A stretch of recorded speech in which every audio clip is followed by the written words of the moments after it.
नमस्कार दोस्तों, कैसे हैं आप सभी। आशा करता हूँ अच्छे होंगे, स्वस्थ होंगे, मस्त होंगे और अपनी पढ़ाई में व्यस्त होंगे। तो चलिए स्वागत करता हूँ आपका अपने यूट्यूब चैनल मैथ अड्डा सारण में। फिर मैं हाजिर हो गया एक नया सेशन लेके। और इस सेशन में हम देखने वाले हैं ग्रुप डी में क्वाड्रेटिक इक्वेशन से कोई ऐसा शिफ्ट ना हो जिसमें क्वाड्रेटिक इक्वेशन से क्वेश्चन नहीं पूछे जा रहे हैं। तो यही मैं लेके हम जितने पैटर्न के अभी तक पूछे गए हैं उन सभी को उस टाइप को लेके आया हूँ। अगर आप पूरा वीडियो अंत तक देख लीजिएगा तो अगर आपका फोर्थ फेज में एग्जाम है तो क्वाड्रेटिक इक्वेशन से रिलेटेड कोई भी क्वेश्चन आपका बचेगा नहीं, ये मेरा पूरा वादा है। तो चलिए, अगर आप हमारे चैनल पर नए हैं तो चैनल को सब्सक्राइब कर लीजिए, साथ ही साथ बेल आइकन को दबा लीजिए ताकि हम कोई भी वीडियो अपलोड करें उसका नोटिफिकेशन आप सभी को मिलता रहे। और आप लोग मुझे सपोर्ट कीजिए और वीडियो अच्छा लगे तो लाइक जरूर कीजिएगा। देखिए, क्वाड्रेटिक इक्वेशन के लिए अगर हम देखें तो हमको देखने से ही पता चलना चाहिए। इसके लिए एक इक्वेशन होता है x square plus b x plus c बराबर 0। ये क्या है? इक्वेशन है हमारा। इसमें दो रूट्स होते हैं, यानी कि मूल जो होता है उसे हम अल्फा और बीटा के नाम से जानते हैं। इंग्लिश में इसे रूट्स के नाम से जानते हैं। जो मूल होता है ना, ये बी के मल्टीपल में जो होता है यहीं से अल्फा और बीटा निकल के आता है। क्या निकल के आता है? अल्फा और बीटा यहाँ से निकल के आता है। और अगर हम बात करें मूलों का योग जो होता है, यानी कि अल्फा प्लस बीटा, इसका मान होता है -b/a। यानी अगर कोई आपको इक्वेशन दिया रहे, अगर उसमें से पूछा जाए कि मूलों का योग क्या होगा, तो मूलों का योग जो होगा -b/a होगा। और मूलों का गुणनफल की बात की जाए तो ये c/a होता है। क्या होता है? c/a होता है। अगर मान लीजिए आपको इक्वेशन कोई दे दिया जाए, कोई भी इक्वेशन दे दिया जाए x square plus 7x plus 10 बराबर 0, ये हमारा इक्वेशन हो गया। अगर यहाँ से हम पूछें कि मूलों का योग क्या होगा, तो मूलों का योग यानी कि अल्फा प्लस बीटा क्या होगा? -b/a। यहाँ पे b क्या है? जो x के मल्टीपल में है ये b हो जाएगा, तो -7। और a क्या है? यानी कि जो एक्स स्क्वायर के मल्टीपल में है, तो यहाँ क्या हो जाएगा? 1। यानी कि मूलों का योग क्या हो जाएगा? -7 हो जाएगा। अगर मूलों का गुणनफल पूछा जाए तो ये होता है c/a। c यहाँ पे कितना है जी? तो 10। और ये क्या है? ये आपका 1। यानी इससे आपको क्या पता चलता है? ये जो c जो होता है ना, ये मूलों का गुणनफल होता है। बात समझिएगा।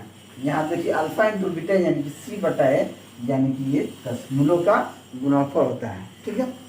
अब देखिए एक चीज हम यहाँ पे आपको बता दें कि अगर मान लीजिए हमसे इक्वेशन कभी कभी क्या देता है? वैल्यू दे देता है और वहां से हमको इक्वेशन पूछ देता है कि दो रूट्स या दोनों मूलों का ये दे के हमसे बोले कि इक्वेशन क्या होगा उसका, तो इक्वेशन भी हम यहाँ पे नोट कर देते हैं। इसको आप दिमाग में नोट कर लीजिए। होता है इक्वेशन जो होता है, ये इक्वेशन हमारा निकल के आता है x square minus alpha plus beta into x plus alpha into beta बराबर 0। ये क्या होता है? इक्वेशन होता है। अगर आपको कभी मूलों का योग गुना एक्स प्लस मूलों का गुणनफल, यही क्या होता है? इक्वेशन होता है। अगर हमसे पूछा जाए कि x square minus 7x plus 12 बराबर 0 हो, अगर एक मूल, अगर हम देखें एक मूल 3 दिया रहे तो दूसरा मूल क्या होगा? इस तरह का प्रश्न आपका ग्रुप डी में पूछा गया है। अब देखिए एक मूल 3 है तो दूसरा मूल क्या हो जाएगा? आपको समझना होगा। ये जो होता है मूलों का गुणनफल होता है। अगर इसमें से एक संख्या आपका 3 होगा तो दूसरा संख्या क्या प्रोबेबिलिटी बनता है? जिसका योग 7x होना चाहिए, एक 3 है तो इसमें 4 जोड़ देंगे तो 7 हो जाएगा, और ये 4 इसमें गुना कर देंगे तो 12 हो जाएगा। अगर एक मूल 3 है तो दूसरा मूल क्या हो सकता है? तो दूसरा मूल 4 हो जाएगा। क्या हो जाएगा? 4 हो जाएगा। चलिए, वीडियो अगर आप सभी को अच्छा लगे तो लाइक कीजिएगा। आगे हम जो क्वेश्चन लेके आए हैं वो क्वेश्चन हम करते हैं। चलिए अगला क्वेश्चन देखते हैं कि x square minus 19x plus 88 बराबर 0 का एक मूल 8 है तो दूसरा मूल क्या हो जाएगा? अब देखिए एक मूल 8 है तो ये 88 में एक मूल 8 होगा तो दूसरा मूल सिंपल सा है कि दूसरा मूल 11 होगा। क्योंकि तब 8 और 11 को गुना करेंगे तब जाके 88 होगा।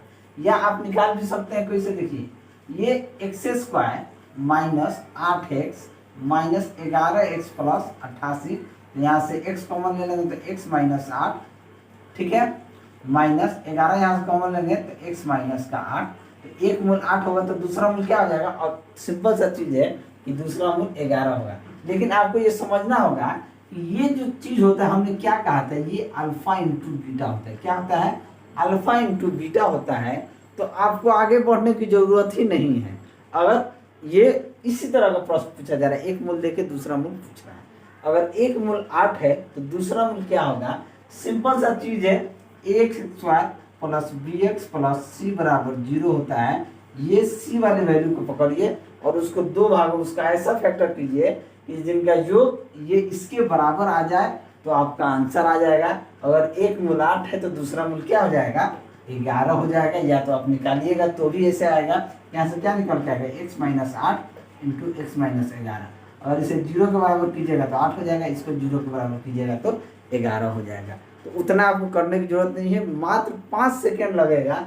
आप नज़र दौड़ाइए और अपना आंसर को निकाल दीजिए, ठीक है। चलिए अगला question, x square minus 12x plus 2 के बराबर 0 का एक मूल 2 है तो दूसरा मूल क्या होगा। अब देखिए प्रॉब्लम क्या है, यहाँ पे 2 गुना के दे रहा है, क्या दिया है, के दिया है।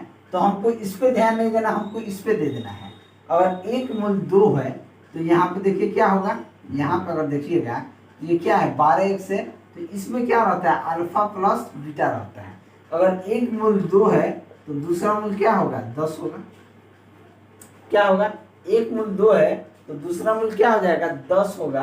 तो ये क्या हो जाएगा, अल्फा प्लस बीटा का मान 12x आपका आ जाएगा। अगर हमसे यहाँ k का मान पूछ लेगा तो k का मान हम कैसे निकालेंगे, हम जानते हैं कि यहाँ 2k का मान अगर इन दोनों का गुना करेंगे तो 10 दूना 20 हो जाएगा। तो 2 से 20 को काट देंगे 10, तो k का मान क्या आ जाएगा, 10।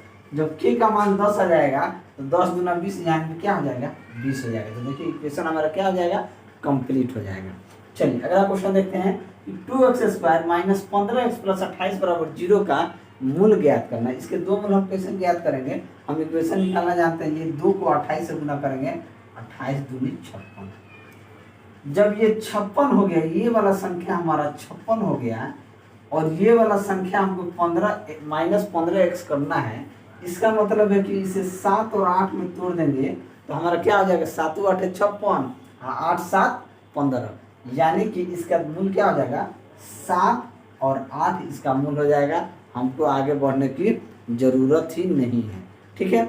चलिए एक और क्वेश्चन है जो उस टाइप का क्वेश्चन पूछा जाता है, हम उसको भी सॉल्व कर लेते हैं। क्वेश्चन देखते हैं कि यदि द्विघात समीकरण के दो मूल अल्फा और बीटा हैं, जहां अल्फा प्लस बीटा 8 है और अल्फा माइनस बीटा 2 है, तो समीकरण ज्ञात कीजिए। हमने क्या कहा था शुरू में, इस समीकरण जो होता है ये होता है x square minus alpha plus beta गुने x plus alpha into beta बराबर 0। ये क्या होता है, समीकरण। अब हमारे पास क्या गिवन है, तो अल्फा प्लस बीटा का मान 8 दिया है और अल्फा माइनस बीटा का मान 2 दिया है। तो यहाँ से जोड़ देंगे तो बीटा बीटा कट जाएगा, 2 अल्फा का मान 8 2 10, तो अल्फा का मान यहाँ से क्या निकल के आ गया, 5। अल्फा का मान 5 निकल के आ गया, तो बीटा का मान हम किसी में पुट कर देंगे 5, तो बीटा का मान क्या आ जाएगा, 8 में से 5 गया 3, यानी कि 3 आ जाएगा। तो दे देंगे x square minus alpha plus beta, यानी अल्फा 5 है और बीटा 3 है, इंटू एक्स प्लस 5 गुना 3 बराबर 0। ये हो जाएगा एक्स स्क्वायर माइनस का 8x प्लस 5 3 15 बराबर 0। इक्वेशन ये हमारा तैयार है और यही हमारा आंसर हो जाएगा। एक ये तरह का क्वेश्चन इंपॉर्टेंट है, दूसरा ये तरह का क्वेश्चन जो इंपॉर्टेंट है ये भी प्रैक्टिस कर लीजिए, ठीक है। चलिए, यदि अल्फा और बीटा कोई मूल है, समीकरण 3x square minus 5x plus 2 बराबर 0 के मूल हैं, तो अल्फा बटा बीटा प्लस बीटा बटा अल्फा का मान ज्ञात कीजिए। अब मान कैसे निकालेंगे, हम जानते हैं यहाँ से अगर अल्फा प्लस बीटा निकाल लें तो माइनस बी बटा ए होगा और अल्फा इंटू बीटा निकाल लें तो सी बटा ए होगा, ठीक है। अब देखिए इस इक्वेशन में देखेंगे तो माइनस बी, ये ऑलरेडी माइनस है तो माइनस 5 बटा 3, यानी कि क्या हो जाएगा, अल्फा प्लस बीटा का मान 5/3 आ गया। अल्फा इंटू बीटा का मान c/, c कितना है 2, यानी कि 2/3। c का मान कितना आ गया 2/3। अब देखिए, अब हम या तो डायरेक्ट पुट करके वैल्यू निकाल देंगे अल्फा का मान। हम यहाँ से अल्फा का मान हम कैसे निकालेंगे, अल्फा इंटू बीटा है तो अल्फा का मान कैसे निकालेंगे। अगर हम अल्फा का मान यहाँ से निकालते हैं तो या दो तरीके से हम निकाल सकते हैं, या यहाँ हम क्या करेंगे, अल्फा बटा बीटा प्लस बीटा बटा अल्फा है तो ये दोनों कैल्सियम लेंगे तो नीचे क्या हो जाएगा beta into alpha, beta beta cut जाएगा, ये हो जाएगा अल्फा का square plus alpha alpha cut जाएगा बीटा का स्क्वायर, यानी कि अल्फा का स्क्वायर प्लस बीटा का स्क्वायर हम कैसे लेके आएंगे।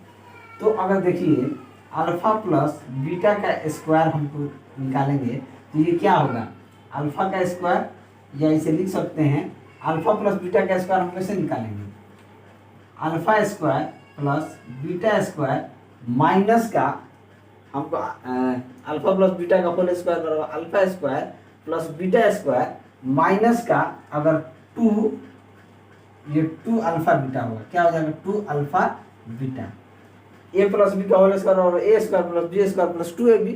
यहाँ से हम अल्फा प्लस बीटा का मान कितना है 5/3, तो 5/3 का होल स्क्वायर बराबर alpha square plus beta square plus 2 गुना अल्फा बीटा का मान कितना दिया 2/3, इसे 2/3 कर देंगे तो ये हो जाएगा 4/3, ये हो जाएगा 25/9 में से 4/3 घटा देंगे तो हमारा क्या निकल के आ जाएगा alpha square plus beta square का मान।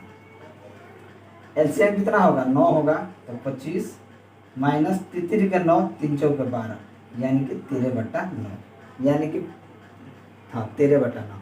Alpha square plus beta square का मान क्या निकल के आ जाएगा 13/9 बटे में अल्फा इंटू बीटा का मान 2/3 है, तो यहाँ 2/3 कर दीजिए, तो 13/9 गुना 3/2, 3 के 9, 13/6, 13/6 क्या हो जाएगा हमारा, इसका मान जो है 13/6 निकल के आ जाएगा।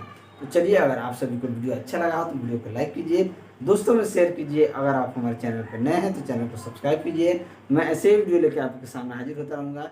चलिए मिलते हैं अगले वीडियो में।